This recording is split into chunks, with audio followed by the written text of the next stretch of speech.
Урбани вести на Прва Скопска. Добро дојдовте. Скопје ќе добие улица која ќе го носи името на норвешкиот политичар и дипломат Торвалд Столтенберг, кој почина на 13 јули на 87 годишна возраст.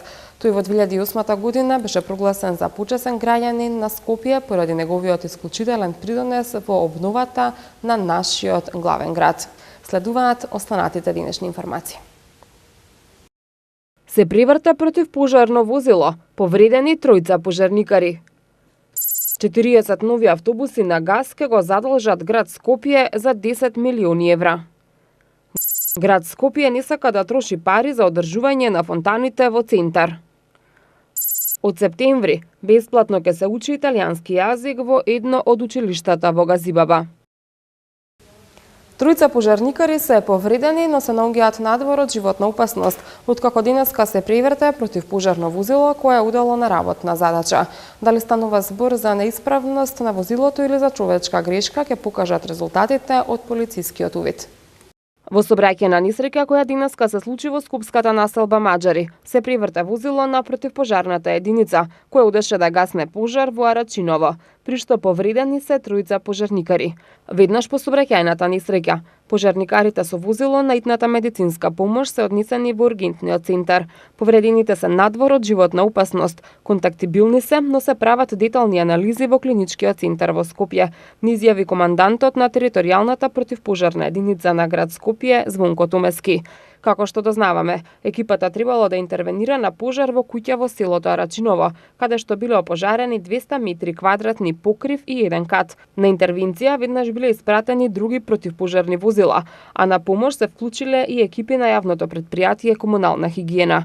Полицијата врши увид на местото, пошто ќе бидат познати причините за сообраќајната несреќа.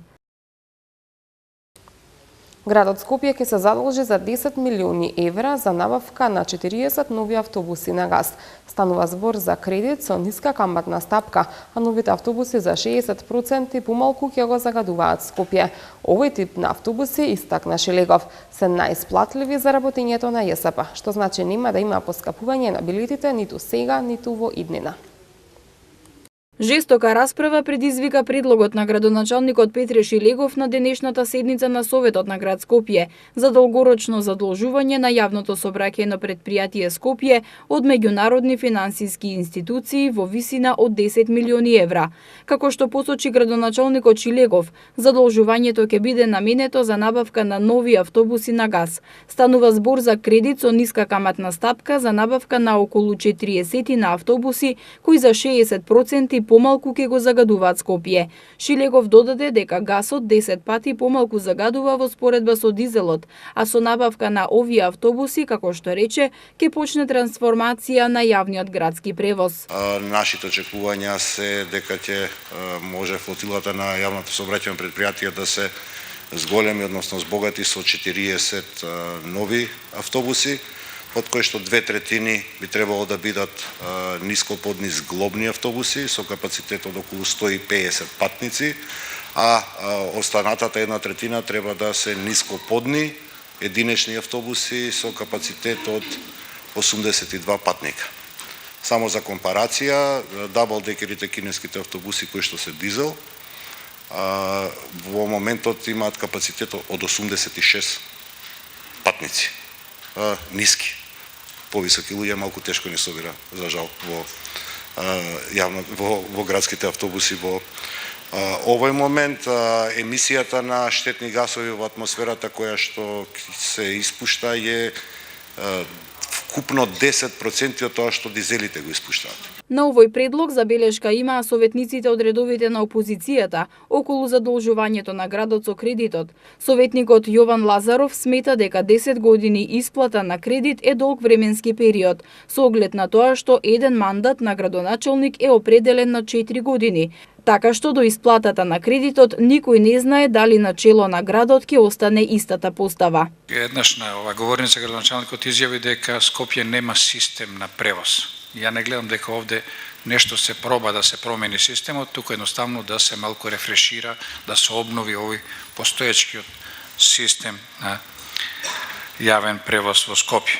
Што е со оние 100 милиона што ги избришавме на минатата седница со ребалансот на буџетот, кои што беа предвидени за јавното сообраќајно предпријатие и за субвенции за да се набават автобуси, со образложение дека владата ќе набави автобуси. Точно е дека градот Скопје нема концепт, затоа што тој концепт се заснова на анализи направени во 1984 година. Ние имаме изнаправено други анализи во моментов и ова е почетокот на кое што во текот на вашиот мандат како советници кога е јавниот градски превоз во прашање или сообраќај. Во секоја варијанта автобуси мора да има. Дали ќе возат по постојниот систем или по некој нов систем кој што ќе го воспоставиме како начин на употреба, автобуси се. Станува збор за 100 милиона денара што ги спомнавте, ги повлековме затоа што созреа ситуацијата и состојбата, знаев јас како градоначалник што е тоа што следи и немаше потреба да ги оптоваруваме ставките во буџетот на град Скопје, реализација или нереализација, па после тоа ќе го дебатираме кога ќе дојдат извештаите. Едноставно стана непотребно градот, јас на почеток на мандатот кога го правевме буџетот за 2018 година, кога дозволувате дека сум бил месец дена градоначалник за да почнете да го правите буџетот, па мора да предвидите нешто, имајќи во предвид мојата, меѓутоа и перцепцијата на граѓаните дека станува збор за автобуси, односно флота на автобуси која што и загадува и е несовремена, не ги задоволува стандардите, морав како градоначалник во таа фаза ноември месец, само еден месец кога станав, или не пол месец кога станав градоначалник, кога го креиравме буџетот за 2018, да ги предвидам овие средства. Бидејќи во меѓувреме динамично е, доаѓаме до определени сознанија, едноставно таа ставка во буџетот стана вишок. Овој тип на автобуси, истакна Шилегов, се најисплатливи за работењето на јавното сообраќајно предпријатие Скопје, што значи нема да има ни поскапување на билетите, ниту сега, ниту пак во иднина. Градот Скопје одлучи да не троши повеќе буџетски пари за одржувањето на фонтаните во Скопје. Оваа задача од сега ја привзема јавното предпријатие Водовод и канализација. Станува збор за фонтаните Воин на Кунј и подната фонтана на плоштадот Македонија, фонтаните на плоштадот Филип II, фонтаната на мостот Око, фонтаните на плоштадот Богородица, фонтаната во паркот Жена Борец и фонтаната на плоштадот на ВМРО. Градот Скопје годишно троши од 25 до 30 милиони денари или околу половина милион евра за одржување на фонтаните во центар. Со цел да се заштедат буџетските пари, град Скопје денеска пред советниците го достави предлогот одржувањето на фонтаните да го преземе јавното предпријатие Водовод и канализација, а средствата од градската каса да бидат пренаменети за капитални проекти. Одржувањето на фонтаните од 2013 година го вршеше градот Скопје, за чија цел се склучени неколку договори со ДГ Бетон, за што од градскиот буџет се одвојуваа од 25 до 30 милиони денари годишно. Средствата што досега беа користени за оваа намена, во иднина ќе бидат пренаменети за реализација на капитални проекти, велат од град Скопје. Со истата одлука, исто така град Скопје се обврзува да ги подмирува сметките за потрошената електрична енергија на фонтаните, но нема да одвојува дополнителни средства за нивно одржување. Со предлог одлуката се опфатени фонтаните Воин на Конј и подната фонтана на плоштад Македонија Матрикс, фонтаните на плоштад Филип II Карпушово восстание, фонтаната на мостот Око, фонтаните на плоштад Богородица, фонтаната во паркот Жена Борец и фонтаната на плоштадот на ВМРО. Градоначалникот на општина Газибава Борис Георгиевски се сретна со италијанскиот амбасадор Карло Ромео. На средбата се разговарало за економскиот просперитет на општината и за можностите за инвестирање на италијански компании во економските зони во Газибава.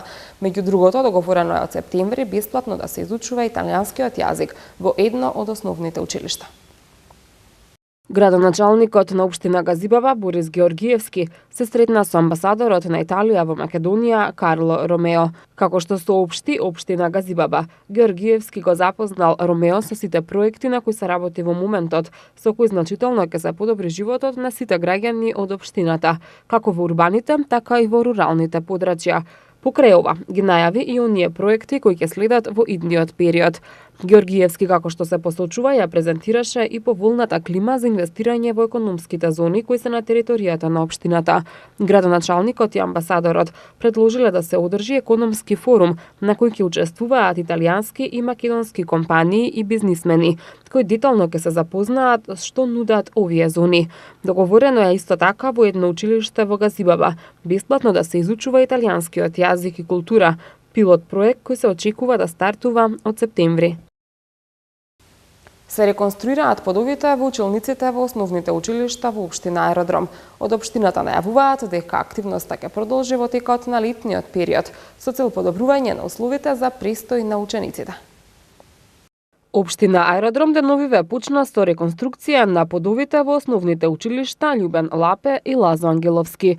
Во рамки на активностите се заменуваат старите подови со нови еластични ПВЦ подови во училниците, односно кабинетите каде се одржува настава, за што општината издвои околу 2 милиони динари од сопствениот буџет. Исто така во основното училиште Лазо Ангеловски се реконструира подот во холот на училиштето со средства обезбедени од самото училиште. Со оглед на тоа што условите во училиштата се исклучително важни за квалитетен воспитно-образовен процес, од општината најавуваат дека ќе продолжат со активностите за подобрување на условите за престој и одржување настава во училиштата. 140 деца на возраст од 8 до 10 години од Скопје, Струмица и Кавадарци и ова лето пливаа со пливачките школи организирани од Евролинк осигурување. Програмата беше адаптирана и за деца со оштетен вид и слух, како и за деца со Даунов синдром. Вчера на градскиот базин во Кавадарци се одржа завршниот час од третата поред пливачка школа за оваа година "Пливај и уживај", организирана од Евролинк осигурување. Поаѓајќи од минатогодишното позитивно искуство, и оваа година Евролинк осигурување им овозможи на 140 деца да пливаат и да уживаат со пливачките школи во Скопје, Струмица и во Кавадарци. Децата на возраст од 8 до 12 години успешно ги совлада 4 основни техники во пливањето без помош на пливачко помагало пловка. Наставата на часовите се реализираше по американска програма за обука на деца непливачи под раководство на професор доктор Наташа Мишковска и незиниот тим, во реализација од 8 до 10 часа. За прв пат оваа година пливачката школа беше адаптирана за деца со оштетен слух и вид, како и за деца со Даунов синдром. На завршниот час од секоја школа на учесниците им беше доделена диплома за успешно завршена пливачка школа. Активноста е дел од платформата за корпоративна општествена одговорност Евролинк, вашата врска со вистинските вредности, во која годишно се реализираат повеќе проекти од областа на образованието, уметноста и на културата во Република Македонија. Во рамки на циклусот од 7 настани на одмор сум во Скопје сум, општина Центар мисли на мене. Денеска се одржува драмска работилница за деца. Досега се одржани 2 работилници, музичка и ликовна, на кои присуствувале по најмалку 200 деца. Децата од општина Центар ќе глумат и ќе гледаат театарска представа на драмската работилница, која ќе се одржи денеска во 18 часот и 30 минути во паркот Капиштец, во рамки на циклусот од 7 настани на одмор сум во Скопје сум. Општина Центар мисли на мене. Организатор е локалната самоуправа, а целта е на интересен и креативен начин да ги едуцираат децата за време на училишниот распуст и да поттикнат дружење на возрастните. Идејата е преку оваа работилница да се доближи уметноста до најмладите, да дознаат и научат што се треба да направат за реализација на представата преку поставување драмска игра и кореографија, наведуваат од општина Центар. Во рамки на циклусот досега се одржани 2 работилници, музичка и ликовна, на кои присуствувале по најмалку 200 деца. Утре не очекува умирено облачно време со услови за дожд и температура до 28 степени. Во петок температурата ќе го достигне 30 степен, во сабота 34, а во недела до 33 степени. Ви благодариме што нас следевте. Ова беше и последната информација за ова издание на вестите. Довидување.